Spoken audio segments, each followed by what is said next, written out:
यदि पारदर्शी प्रणाली से राइट टू रिकॉल की प्रक्रियाओं से उसमें प्रयोग किए जाने वाले वेबसाइट हैक कर लिया तो जो इसमें जो वेबसाइट है उसमें यूजर के पास राइट परमिशन नहीं है, सिर्फ रीड परमिशन है। दो अलग अलग तरह के वेबसाइट होते हैं। कुछ वेबसाइट जिसमें यूजर सिर्फ देख सकते हैं, लेकिन चेंज सिर्फ अंदर का आदमी एडमिनिस्ट्रेटर ही कर सकता है ऑफिस में जाने के बाद।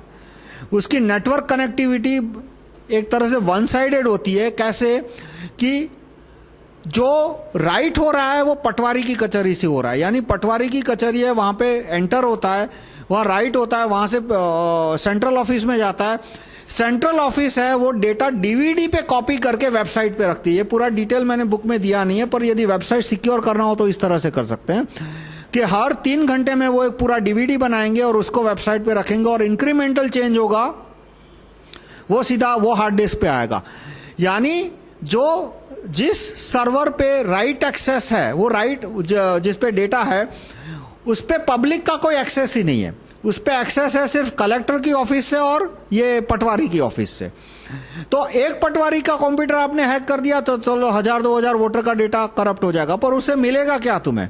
मान लो राइट टू रिकॉल पीएम की प्रोसीजर आपको रीक करनी है तो 15 करोड़ वोटर लाने पड़ेंगे, तो सैकड़ों पटवारियों का पासवर्ड तुम्हें हैक करना पड़ेगा, जो कि नामुमकिन है।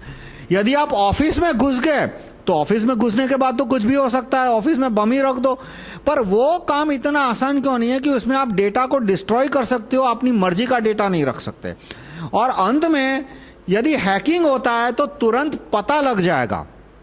जैसे कि मैं आपके खाते में से आपकी चेकबुक का नंबर मिल गया, मुझे पासबुक का नंबर मिल गया, मैंने नकली चेक बना के आपके खाते में से 1000 रुपया निकाल लिया, लेकिन आप जब पासबुक लेके बैंक में जाओगे तो आपको पता तो चल जाएगा कि किसी गलत आदमी ने 1000 रुपया निकाला है।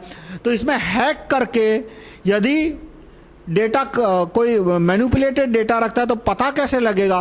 कि जब मुझे पता लगेगा कि मैंने XYZ को अप्रूव किया है वेबसाइट के ऊपर, और मैं कहूंगा मैंने तो XYZ को अप्रूव किया ही नहीं है, तो मैं रिकरेक्ट कर सकता हूं, या तो पुराना डेटा है वो रिस्टोर हो सकता है।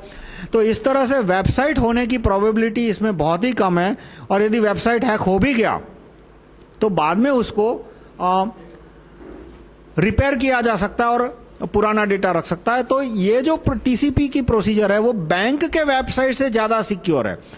आप मानो कि यदि वेबसाइट हैक करना इतना आसान होता तो जो हैकर है वो अरबपति बन गए होते सबके सब।